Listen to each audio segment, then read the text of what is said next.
Good morning, children. Sai Ram. Welcome to the revision session of Geography, Chapter 5, that is the water.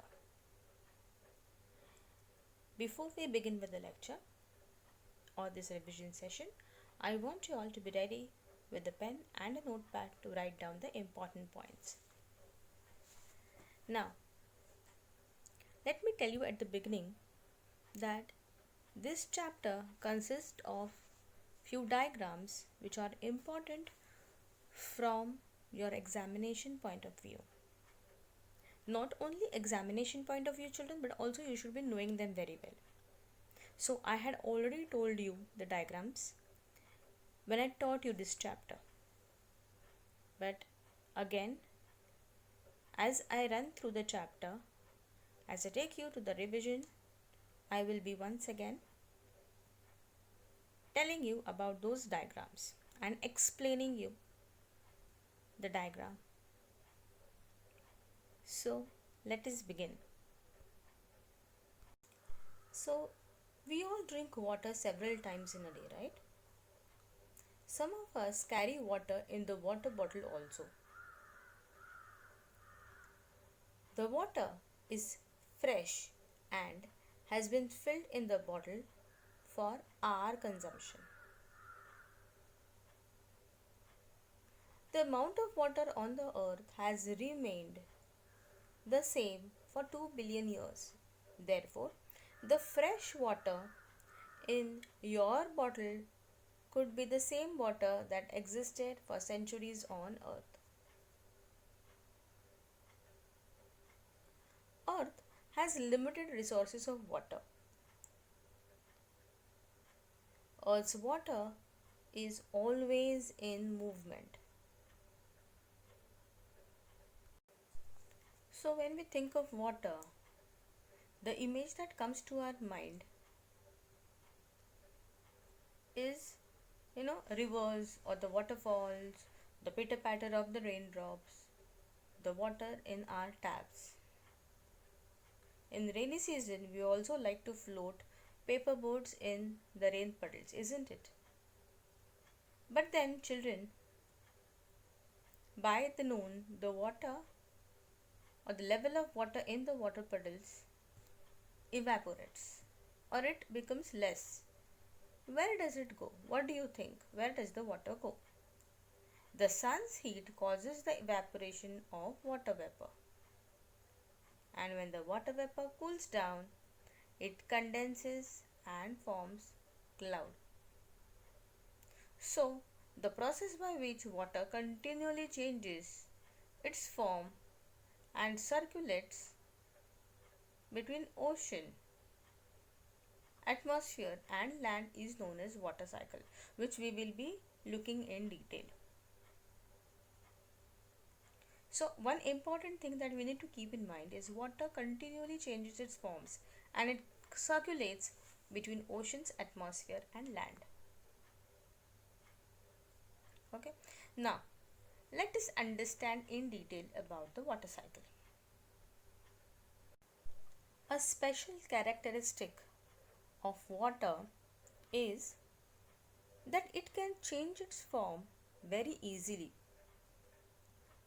It can be found on earth in all the three states, that is solid, liquid and gas.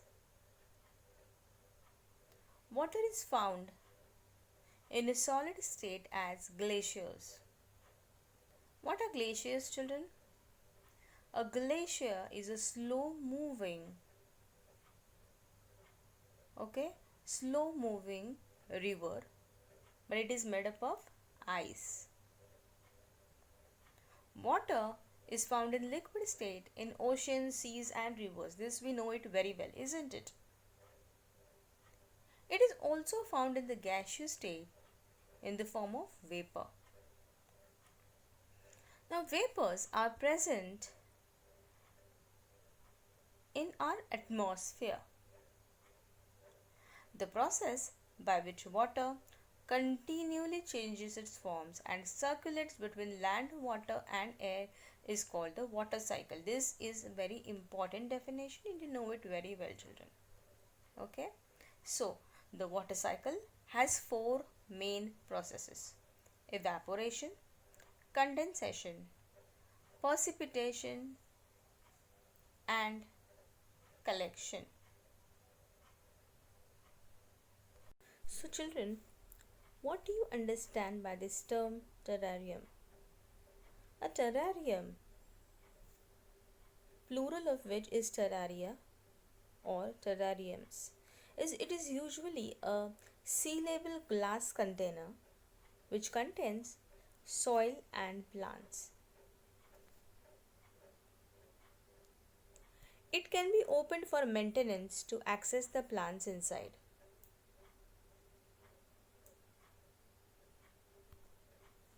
So, children, the sealed container combined with the heat entering the terrarium allows for the creation of a small scale water cycle. Why does this happen? It happens because of the moisture from both soil and plants evaporates in the elevated temperatures inside the terrarium. This water vapor then condenses on the walls of the container and eventually falls back into the plants and the soil below. So, children, what is evaporation? Evaporation is the process by which water changes from a liquid state to the gaseous state. This happens when the sun heats the water in the river, lakes, or ocean and changes it to vapor. The water vapor goes into the atmosphere. Even plants lose water from their leaves. Now, this water also changes into water vapor and goes into the atmosphere. So, children, now we will see what is condensation.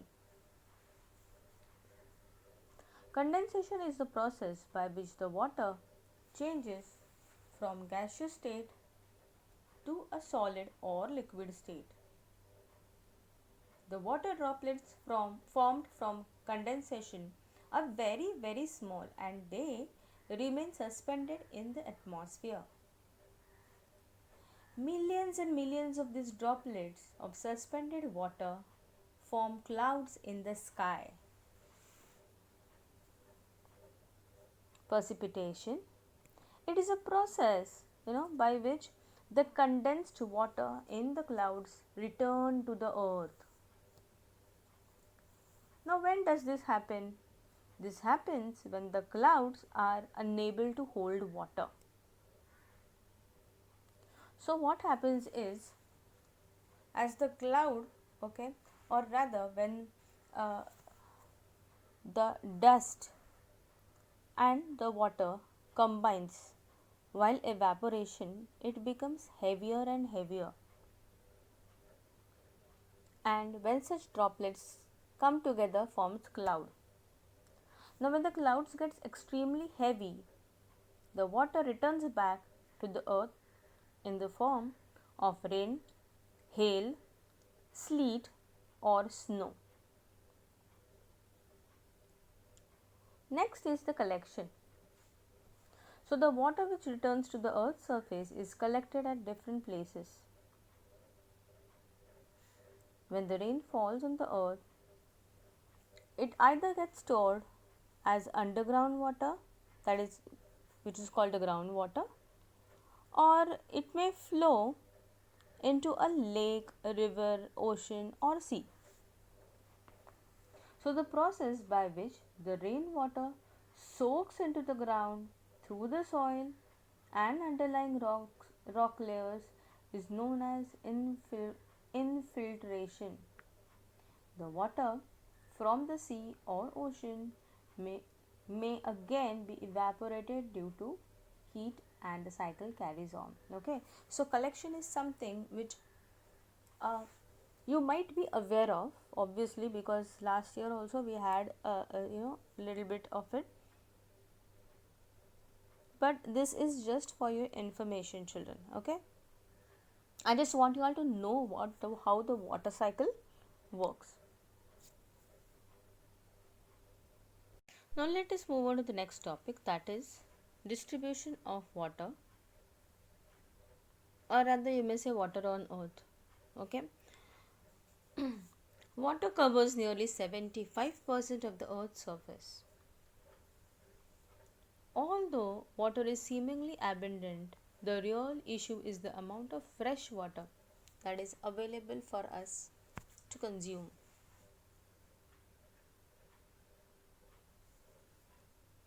So children, as I said,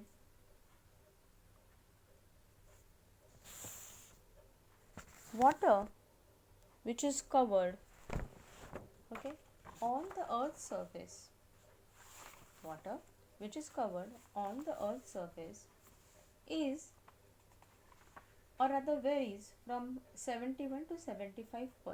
Okay, so basically you can say that the land that you get on the earth is quite small as compared to the water. In other words, 3/4 of the earth surface is covered by water, isn't it?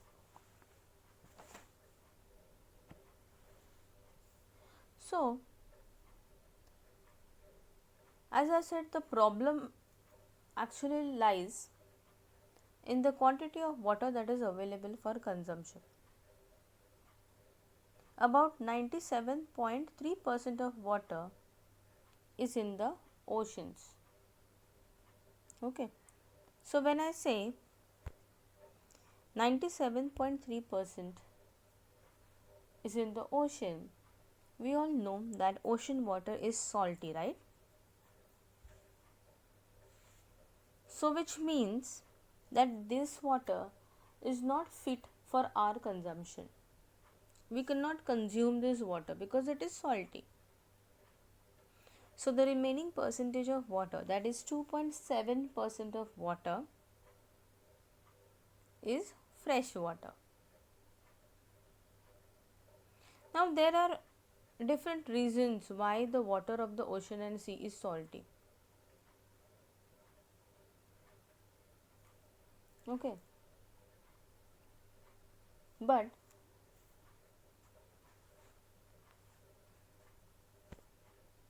the table from your textbook shows the percentage of water which is saline and fresh. So basically ocean is 97.3%, ice caps 2%, groundwater is 0.68%, freshwater lakes 0.009%, inland seas and salt lakes 0.009% again. Atmosphere has about 0.0019% and rivers have 0.0001% of water.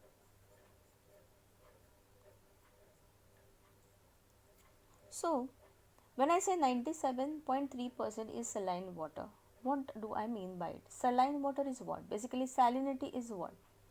It is the amount of salt in grams present in 1000 grams of water. The average salinity of ocean is 35 parts per thousand. Now just for you to know, the Dead Sea, which is in Israel, had the salinity of 340 grams per liter of water.